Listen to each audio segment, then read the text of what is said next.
Hello guys, so welcome back to our show. भाई क्या था ये। सो गाइस, आज हम बात करने वाले one of the most blockbuster movie of the year, धुरंधर के बारे में। आपने पता ही होगा कि कितना ज्यादा एंटिसिपेट कर रहे थे लोग, जानना चाह रहे थे कि क्या बनाया है इसमें। 4 मिनट 20 सेकंड का ट्रेलर, 2.5 मिनट का एक फर्स्ट लुक, उसके बाद ये मूवी। मैं बोलना चाहूंगा वन वर्ड, बहुत बहुत बढ़िया बना है, बहुत बढ़िया। तो मैं स्टार्ट करना चाहूंगा कास्ट से। So first of all, cast में है Ranveer Singh in an as Hamza Ali, and जिसमें उनका इंडियन नाम रहता है जसकीरत सिंह रंगी, एंड पाकिस्तान में जब वो जाते हैं तो उनका नाम हमजा अली हो जाता है। उनके साथ साथ इस मूवी में है अक्षय खन्ना, जो कि वहां पे रहमान डकैत बलूचे किंग का रोल निभाते हैं, जो कि वहां के किंग होते हैं और वहां पे सारी जगहों पे वो कब्जा करना चाहते हैं। रहमान डकैत वहां का सबसे बड़ा और सबसे खूंखार इंसान होता है, दिखने में एकदम पतला सा होगा, लेकिन अगर वो जब बोलता है ना, एक डायलॉग है उसका, बहुत फेमस डायलॉग है कि रहमान डकैत की दी हुई मौत बड़ी कसाईनुमा होती है। वो बहुत सही बोलता है, क्योंकि वो सही में भाई वो इंसान दे देगा कसाईनुमा मौत। सो अक्षय खन्ना, उनका जो फला गाना है, फला वाला जो गाना अभी सब ट्रेंड में चल रहा है, जब उनकी एंट्री होती है, वो एंट्रेंस का गाना ही इतना बेहतरीन बना है कि उससे समझ में आ जाता है कि एक किंग के लिए ही गाना बन सकता है जब उनकी एंट्री होती है। एंड मैं एक और चीज बता चाहूंगा उस एंट्री के बारे में। वो जो डांस उन्होंने किया है, वो कोई भी कोरियोग्राफर ने कोरियोग्राफ नहीं किया है, उन्होंने वो खुद कोरियोग्राफ किया है। एंड उन्होंने वो ऑन सेट किया है, किसी को भी नहीं पता था कि वो वैसा स्टेप करना चाहते हैं, बट उन्होंने वो स्टेप किया, एंड वो स्टेप आज सबसे ज्यादा फेमस स्टेप है। सो नेक्स्ट इनके साथ साथ है मिस्टर अर्जुन रामपाल, जो कि मेजर इकबाल का रोल निभा रहे। वो आईएसआई से है, एंड वो इसमें इतने खूंखार दिख रहे हैं, और मेजर इकबाल रियलिटी में भी बहुत खूंखार थे। ये जो भी कैरेक्टर्स के नाम जितने भी लिए सब कोई रियल में एग्जिस्ट करता है। उनके साथ साथ इस मूवी में है संजय दत्त, जो कि एसपी चौधरी असलम का रोल निभा रहे हैं। एसपी असलम चौधरी जो थे, उनको इन गुंडों को, जो कि ये कराची को, जिन्होंने पाकिस्तान को बहुत ये करके रखा था कि हम यही करेंगे, हम आतंकवादी अटैक करेंगे, उन सबको खत्म करने के लिए एसपी असलम चौधरी को उधर अपॉइंट किया जाता है। उसके साथ साथ इस मूवी के अंदर मिस्टर आर माधवन, जो कि अजय सानियाल का रोल निभाते हैं, जो कि एक्चुअली में रियल में इंडिया में डोभाल साहब थे, अजय डोभाल साहब, उनको देख के वो कैरेक्टर रखा गया है। एंड वो ही सारी चीजें इंडिया में प्लान करते हैं कि अगर कोई टेररिस्ट अटैक हो रहा है या कुछ भी हो रहा है, तो he was the one who takes on कि इस पे कैसे इसको जवाब दिया जाए और कैसे इसको आगे बढ़ाया जाए। और आर माधवन को आप जब देखोगे तो आपको समझ में नहीं आएगा, अरे यार ये कैरेक्टर है, एग्जिस्ट करता है, वो आर माधवन ही है। मेरे को तो ऐसा लग रहा था कि अजय डोभाल खुद ही कर रहे हो कैरेक्टर। इतना बेहतरीन तरीके से उनका मेकअप किया गया है। उनके मेकअप को 4-4 घंटे लग रहे थे हर एक बार सेटअप होने के लिए।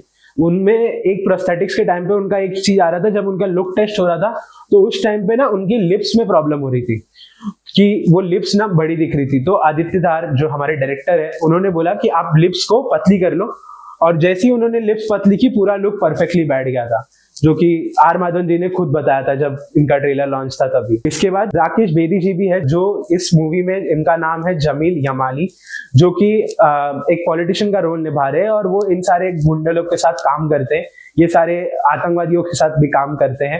एंड उनका सारे कनेक्शंस एंड सारे प्लॉट बहुत बेहतरीन तरीके से दिखाए भी गए। उनके साथ साथ जो कि हमारे रणवीर सिंह की, हमारे हमजा अली की लव इंटरेस्ट है, जो कि है सारा अर्जुन, जो कि इनका नाम इस मूवी में यलीना जमाली, जो कि हमारे जमाल साहब की बेटी होती है। सो ये हमारी कास्ट है। इसके अलावा भी बहुत सारे लोग हैं जो आप मूवी में देखेंगे तो आपको ज्यादा बेहतर लगेगा। सो ये सारे कैरेक्टर्स हैं, और इनके डायरेक्टर द आदित्य धार, अब उनके बारे में क्या ही बोलूं, उन्होंने क्या ही बना दिया है। एक अलग लेवल पे बॉलीवुड को लेके गए हैं, और इन्होंने जितनी भी चीजें, जितने भी फोटोग्राफ्स, जितने भी वीडियोस और जो जो चीजें यूज की है, रियल टाइम यूज किया उन्होंने, रियल टाइम, जो कि सारे फुटेजेस रियल दिखाए, जो कि रियल अटैक्स हुए पार्लियामेंट पे, या फिर कांदार हाईजैक, या फिर आप बोलना चाहोगे आपका 26/11 के टाइम पे, तो आप देखोगे कि एक रेड स्क्रीन आती है। मेरे को सबसे बेहतरीन लगा, रेड स्क्रीन आती है, और रेड स्क्रीन के ऊपर हॉस्टेज और आतंकवादी के बीच में जो बात हुई है ना, वो लोग ऑडियो के थ्रू हमें सुनाते हैं, एंड वो उधर लिखा होता है कि क्या बोल रहे हैं वो, और ऑडियो के थ्रू हमें सुनाते हैं। तो ये चीज करना एक मूवी के अंदर बहुत बड़ी बात है। तो let's come to plot.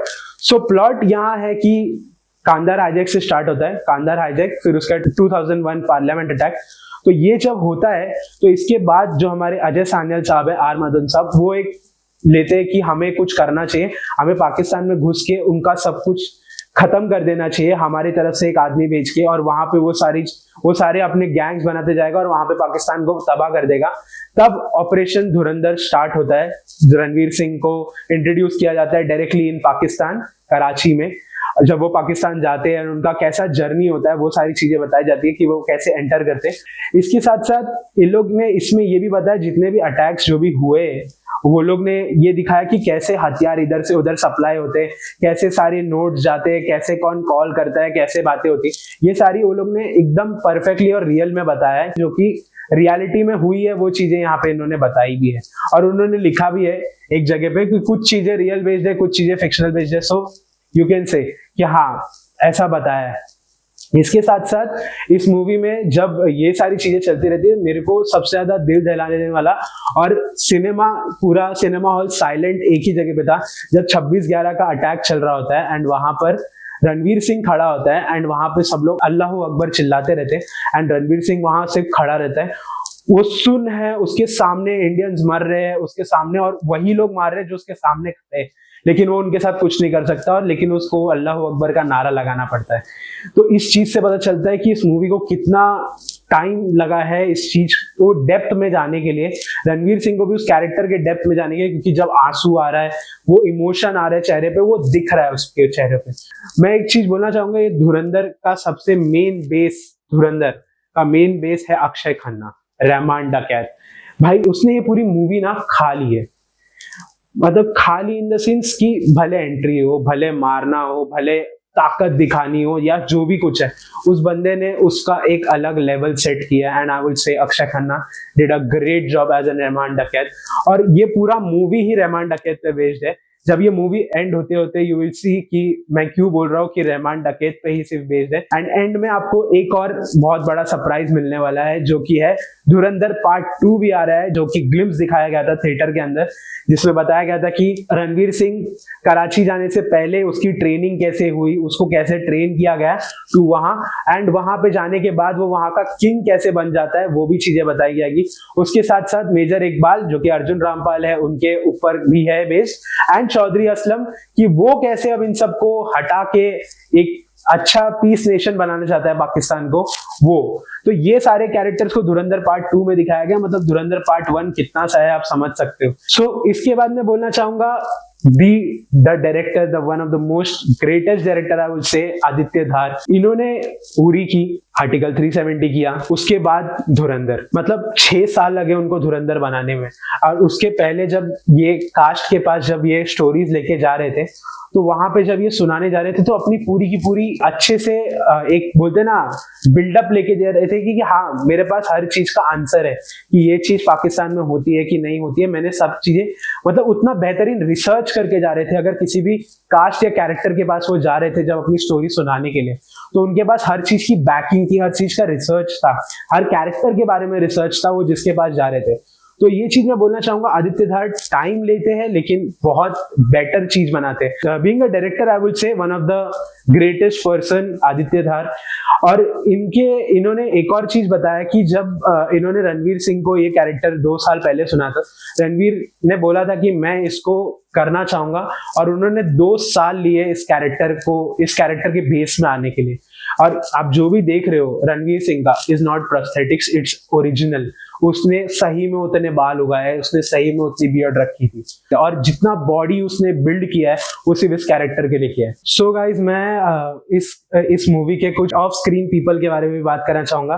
First of all cinematographer विकास नौलखा, क्या ही बेहतरीन काम किया उन्होंने। सारे फ्रेम्स को बहुत अच्छा रखा है कि हम हमेशा हुक्ड रहे, और जितने भी एक्शन सीक्वेंसेस हुए हर जगह पे उन्होंने बहुत ऐसे जगह पे कैमरेज रखे थे कि जहां से हमें पूरा एक पॉइंट ऑफ व्यू हर एक कैरेक्टर का मिल सके कि वो क्या दिखना चाहता। तो विकास नौलखा जी को thank you so much and very big appreciation for him. तो गाइज, इस मूवी का जो टाइटल ट्रैक है वो जैस्मिन सैंडलर्स और हनुमान काइंड ने बनाया है। मतलब एक बोलना चाहूंगा बहुत अच्छी तरीके से बनाया गया है उसको। एंड साथ साथ इस मूवी में बहुत सारे बैकग्राउंड म्यूजिक है, हर एक कैरेक्टर को एक डिफरेंट बैकग्राउंड म्यूजिक दिया है, जो कि सचदेव सर ने दिया गया है। बहुत ही बेहतरीन काम, मतलब एक ओल्ड सॉन्ग और ईडीएम को मिक्स करके बहुत अच्छे से बनाया उन्होंने। एंड एक आइटम नंबर भी है इस मूवी के अंदर, जो कि जैस्मिन सैंडलर्स ने गाया है, और उसमें परफॉर्म आयशा खान और क्रिस्टल ने किया है। तो आप वो भी देखोगे। मैं तो हक्का बक्का रह गया था कि अचानक से ये ट्रैक आ गया, क्योंकि ये ट्रैक हमने किधर भी नहीं सुना था, ये मूवी के अंदर ही ट्रैक है। मूवी रिलीज होने के बाद ये गाना रिलीज किया गया है। एंड साथ साथ इस मूवी में दलजीत दोसांझ और हनुमान काइंड का एक बहुत अच्छा मिलन, एक बहुत अच्छा डुओ सॉन्ग है, जो कि एक बहुत अच्छा इंडल्ज सॉन्ग बनाया है। रणवीर सिंह के कैरेक्टर के आसपास ये सॉन्ग घूमता है, तो आप जब सुनेंगे तो आपको बहुत मजा आएगा। इसके साथ साथ में इस मूवी में छोटी छोटी डिसलाइक्स है, वो मैं कहना चाहूंगा। यार पूरा मूवी शूट पाकिस्तान में हुआ है, लेकिन सारा पाकिस्तान का लैंग्वेज और उर्दू, पाकिस्तानी उर्दू यूज नहीं हुई है इसमें, किधर भी लैंग्वेज यूज नहीं हुई है अगर आप बोलना चाहोगे तो।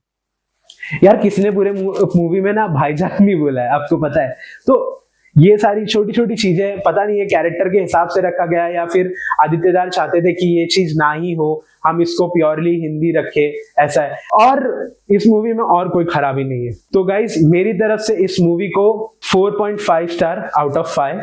सो मैं धुरंधर पार्ट 2 का बहुत वेट कर रहा हूँ। मुझे आप भी बताइए कि आपने अगर धुरंधर देख ली हो तो प्लीज कमेंट्स में बताइए कि कैसा लगा, और अगर आप देखने वाले हो तो प्लीज जरूर जाइए देखने के लिए, क्योंकि आप भी धुरंधर 2 का फिर वेट करना स्टार्ट हो जाएंगे मेरी तरह। So thank you so much, this is all for you.